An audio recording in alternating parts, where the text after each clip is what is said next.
Untuk mengkarakterisasi kompleks dalam larutan, spektra serapan UV-Vis elektrolit pada pH kurang dari 2 dengan rasio glisin berbanding dengan Cr 0:1 dan 1:1. Kedua elektrolit diukur setelah elektrolit disiapkan atau pada suhu kamar. Yang kedua, elektrolit diukur setelah 1 jam pemanasan pada suhu 80 derajat Celcius. Pada gambar 1 menunjukkan garis vertikal ABC mewakili lambda maksimum data referensi dari Cr H2O 6 kali 3+ yang berwarna biru garisnya, lalu Cr Cl H2O 5 kali 2+ yang garisnya berwarna hijau, dan Cr Cl2 H2O 4 kali plus yang garisnya berwarna hitam. Dalam elektrolit yang baru disiapkan atau diukur pada suhu normal dengan rasio gliserin berbanding dengan cara 0:1, pada gambar 1A garis putus-putus berwarna biru itu menunjukkan konsentrasi rasio 0:1, dan pita serapan dapat diamati pada gambar gambar 1. Pita serapan lambda maksimum itu terdapat pada lambda yang pertama 446 nanometer dan lambda yang kedua 634 nanometer, yang mana sesuai dengan lambda maksimum dari ion Cr Cl2 H2O 4 kali plus berdasarkan pada data literatur, yang mana lambda maksimumnya pada lambda pertama 450 nanometer dan pada lambda kedua adalah 635 nanometer, atau yang terlihat pada garis vertikal C. Namun pada elektrolit dengan rasio glisin 1:1 pada gambar 1A memiliki pita serapan panjang gelombang maksimum yang pertama 438 nanometer dan panjang gelombang yang kedua 628 nanometer, sesuai dengan panjang gelombang maksimum dari Cr Cl H2O 5 kali 2+, yang mana panjang gelombang maksimumnya 430 nanometer dan 605 nanometer, yang mana secara komparatif digambarkan sebagai garis vertikal B dan C masing-masing, dan Cr Cl2 H2O 4 kali plus kompleks. Yang selanjutnya pada gambar 1B menunjukkan elektrolit yang dipanaskan selama 1 jam pada suhu 80 derajat Celcius. Nah, panjang pita serapan panjang gelombang maksimumnya tuh terletak di panjang gelombang pertama 422 nanometer dan panjang gelombang kedua 594 nanometer untuk elektrolit dengan rasio 0:1, dan pada panjang gelombang maksimum pertama 420 nanometer dan panjang gelombang maksimum kedua 588 nanometer masing-masing untuk elektrolit 1:1.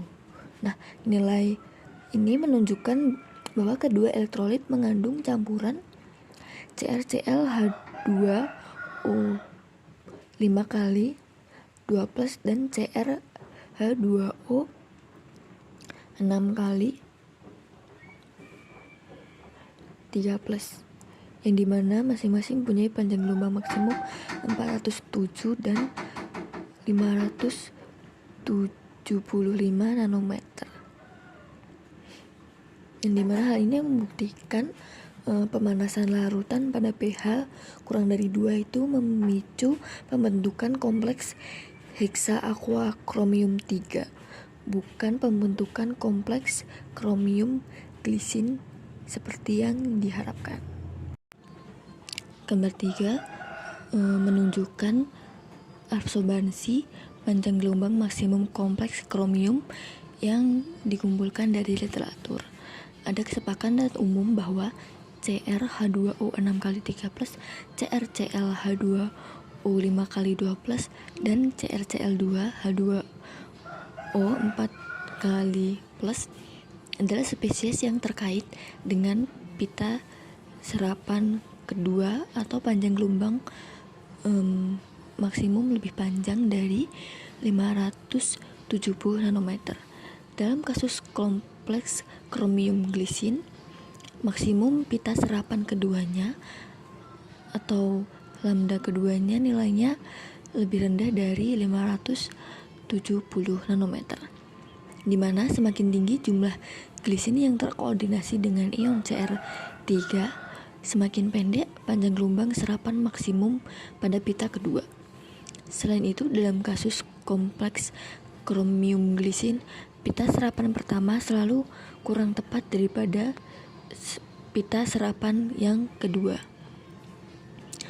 Dalam kasus kompleks kromium aqua atau kloro, pita serapan pertama selalu lebih kuat daripada yang kedua. Pada gambar 6 menunjukkan elektroforesis elektrolit dengan rasio glisin 0:1, 1:1, dan 1:0,25 yang disiapkan pada pH kurang dari 2 dengan larutan pada suhu kamar yang ditunjukkan pada grafik A dan larutan yang dipanaskan selama 1 jam pada suhu 80 derajat Celcius yang ditunjukkan pada grafik B. Semua electrophoregrams menunjukkan puncak yang sesuai dengan NH4+ dan Na+. Untuk elektrolit 1:1 dan 1:0,25, puncak GliH+ muncul antara pada waktu 8 sampai 9,5 menit. Elektrolit yang baru disiapkan pada suhu kamar mengandung CrClH2O 5 kali 2+ dan CrCl2H2O 4 kali plus kompleks dengan puncak pada rentan waktu 5 dan 7,5 menit untuk masing-masing ion kompleks. Untuk elektrolit yang baru disiapkan pada suhu kamar, kecuali untuk puncak GliH2+, elektrophoregrams untuk 1:1 dan 1:0,20 elektrolit sama dengan elektrolit 0:1, yaitu tanpa puncak yang teramati sesuai dengan kompleks glisin. Ini berarti bahwa dalam elektrolit yang baru disiapkan tidak ada kompleks kromium glisin terbentuk, bahkan untuk rasio molar 1:0,25. Setelah memanaskan elektrolit 0:1 selama 1 jam pada 80 derajat Celcius, elektroforegram pada gambar 4B dengan jelas mengungkap keberadaan CrH2O 6 kali 3+ pada menit 4,64. Ketika elektrolit 1:1 dan 1:0,25 dipanaskan, CrH2O 6 kali 3+ dibentuk sebagai CrCl2H2O 4 kali plus habis. Tetapi dalam kasus ini dibandingkan dengan elektrolit 0:1, dua sinyal kecil muncul pada 4-5 menit antara Na+ dan CrH2O 6 kali 3+ puncak. Puncak ini kemungkinan berkorelasi dengan keberadaan glisin. Akibatnya, kompleks CR-gli diamati, ada kemungkinan bahwa puncak ini disebabkan oleh adanya kompleks kromium 3 glisin. Dan pemisahan yang dilakukan pada pH 2,4 pembentuk kompleks tersebut tidak dapat dikesampingkan. Hipotesis ini dikonfirmasi oleh peningkatan sinyal ketika proporsi glisin meningkat dalam elektrolit 1:1.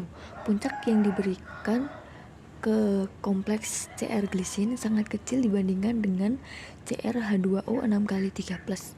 Di sisi lain, dalam elektrolit 1:0,25, puncak yang ditetapkan untuk kompleks CR glisin hampir setinggi CrH2O 6 kali 3+.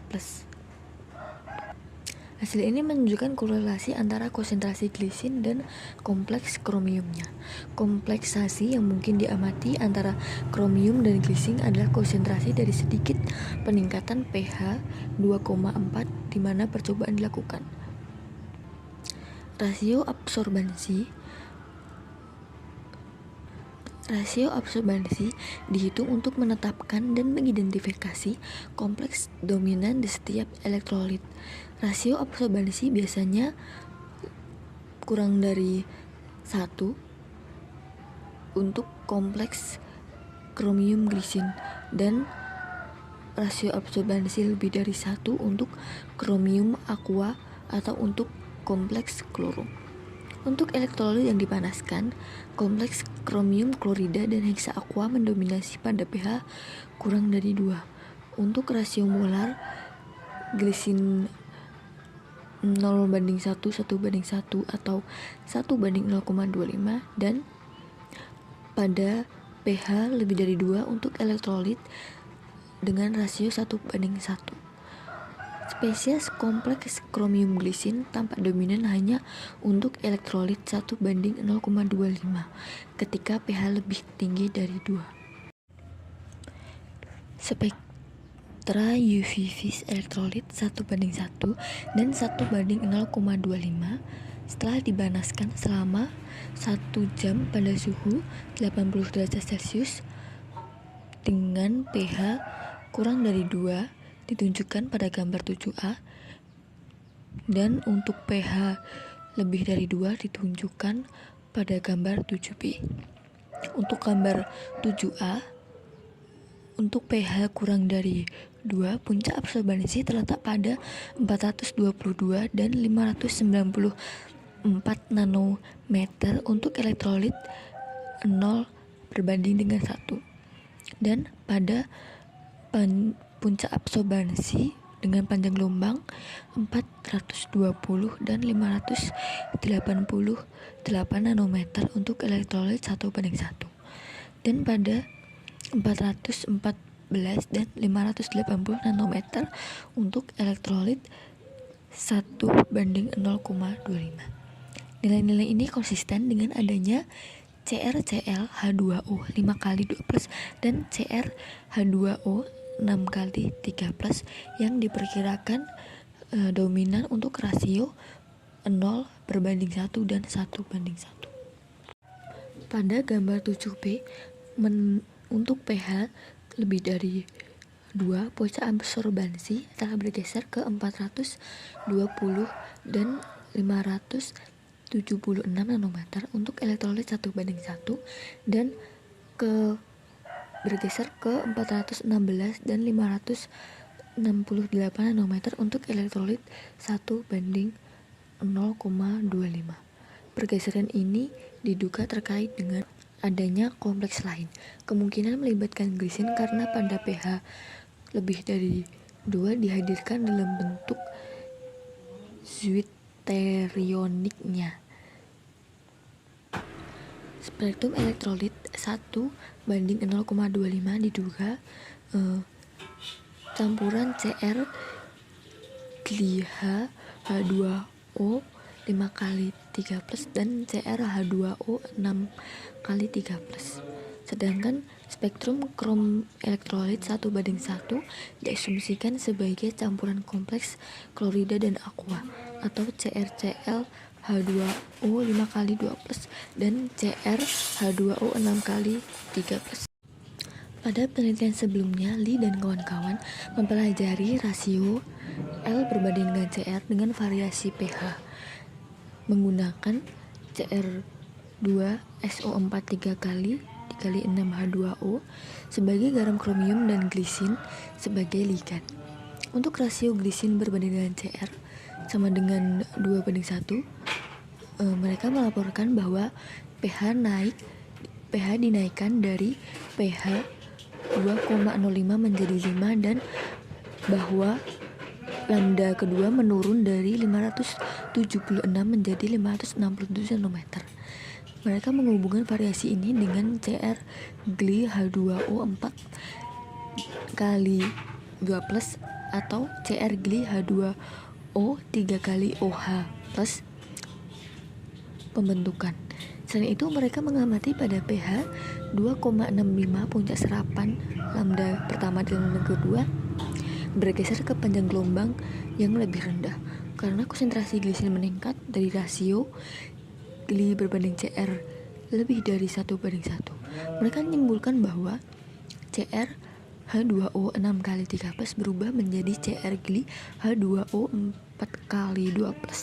Selain itu, pada pH 2,65 ketika Gli berbanding Cr sebanyak 2,5:1, intensitas penyerapan menurun, menunjukkan bahwa Cr Gli H2O 4 kali 2+ spesies sedang diubah menjadi spesies lain seperti Cr Gli 2 kali H2O 2 kali plus yang menyebabkan penurunan konsentrasi kompleks kromium elektroaktif.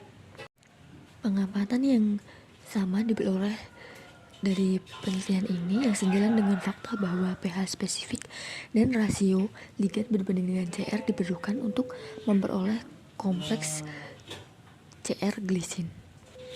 Untuk mengurai ini, spektrum elektrolit 0:1 dan 1:1 pada pH kurang dari 2 didekonvolusi seperti yang ditunjukkan pada gambar 8, dan spektrum dekonvolusi pH elektrolit 1:0,25 kurang dari 2 dan 1:1 pH elektrolit 1:0,25 lebih dari 2 diberikan di S2 sampai S3. Perbandingan panjang gelombang dilestarikan sesuai dengan referensi nilai. Dari ini dekonvolusi proporsi masing-masing kompleks dihitung dan dilaporkan seperti yang ditunjukkan pada gambar 9. Dalam kasus elektrolit 0:1 dipanaskan selama 1 jam pada suhu 80 derajat Celcius dan pada pH kurang dari 2 didekonvolusi ditunjukkan pada gambar 8A, mengungkapkan koeksistensi CrCl2 H2O 4 kali plus CrCl H2O 5 kali 2 plus dan CrH2O 6 kali 3 plus. Hasil ini sesuai dengan literatur. Dalam kasus elektrolit 1:1 dipanaskan selama 1 jam pada 80 derajat Celcius dan pada pH kurang dari 2 didekonvolusi ditunjukkan pada gambar 8B. Masih mengungkapkan koeksistensi dari 3 kompleks yang sama, meskipun CrCl H2O 5 kali 2 plus masih mendominasi. Proporsi yang lebih besar dari Cr H2O 6 kali 3 plus telah terbentuk dibandingkan dengan elektrolit 1:0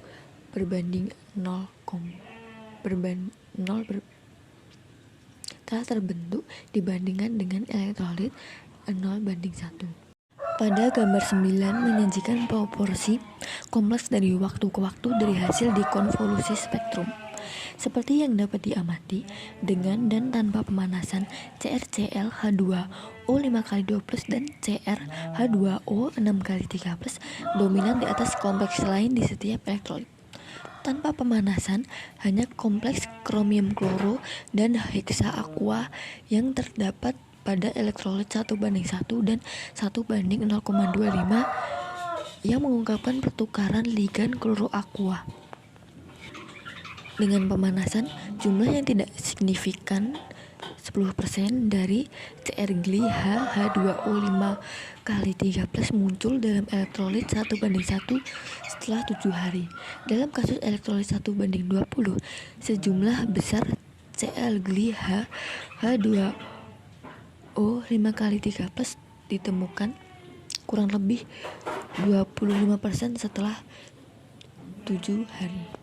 Pemanasan elektrolit Cr3 atau glisin pada pH kurang dari 2 selama 1 jam pada suhu 80 derajat Celcius mendukung pembentukan kompleksasi kromium glisin, terutama untuk rasio ligan berbanding Cr1:0,25. Namun konsentrasi kompleks glisin tetap rendah dibandingkan dengan kompleks lainnya, hanya sekitar 15-35% pada pH kurang dari 2 dan dengan rasio glisin berbanding Cr lebih dari atau sama dengan 1:1. Atau secara ringkasnya, pemanasan elektrolit Cr3 glisin selama 1 jam pada suhu 80 derajat Celcius mendukung pembentukan kompleks kromium glisin. Tetapi pada pH kurang dari 2, konsentrasi kompleks ini cukup rendah dibandingkan dengan kompleks kromium kloro dan aqua. Dan juga pita serapan menunjukkan bahwa semakin tinggi rasio glisin berbanding dengan Cr, semakin tinggi pula kandungan kompleks kromium glisin tersebut.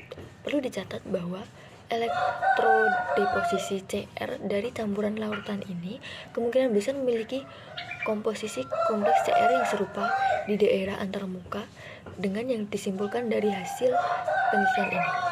Kandungan kromium yang lebih rendah dibandingkan dengan glisin dan nilai pH yang lebih tinggi mendukung pembentukan kompleks kromium glisin. Penambahan glisin diperlukan untuk mencapai endapan kromium yang homogen. Spektrofotometri, serapan UV vis, dan analisis elektroforesis kapiler digunakan untuk mengidentifikasi kompleks kromium glisin yang diasosiasikan dengan larutan Cr3 pada pH lebih rendah dari 2. Serapan spektrum UV terlihat dari elektrolit kromium glisin pada pH kurang dari 2 menunjukkan bahwa pada suhu kamar dan untuk rasio 1:1 dan 1:0,25 ditemukan kompleks kromium klorida dan heksa aqua kromium yang ditemukan bahwa kompleks kromium glisin muncul hanya setelah pemanasan selama 1 jam pada suhu 80 derajat Celcius. Untuk rasio 1:1, spesies terkoordinasi glisin dapat diabaikan atau kurang dari 10%. Secara keseluruhan, analisis spektro UV vis dan elektroforesis kapiler menunjukkan bahwa tidak ada kompleks kromium glisin untuk pH lebih rendah daripada 2, yang merupakan kondisi biasa untuk elektrodeposisi. Hanya rasio glisin berbanding dengan Cr yang lebih tinggi atau pH yang lebih tinggi dari 2,4 yang merupakan pKa1 dari glisin memungkinkan kompleks glisin dapat diamati dalam larutan. Adapun kelebihan dan kekurangan dari metode yang digunakan yaitu spektrofotometri UV vis dan elektroforesis. Yang pertama, kelebihannya yaitu jika menggunakan metode ini nilai akurasinya akan sangat tinggi dan juga teliti, serta cara untuk menggunakannya tuh mudah dilakukan.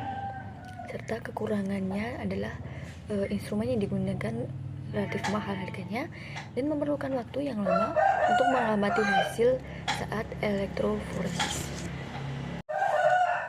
Sekian review jurnal dari saya. Ada kurang lebihnya mohon maaf. Assalamualaikum warahmatullahi wabarakatuh. Salam Om Swastiastu, Namo Buddhaya, salam kebajikan, salam sejahtera bagi kita semua.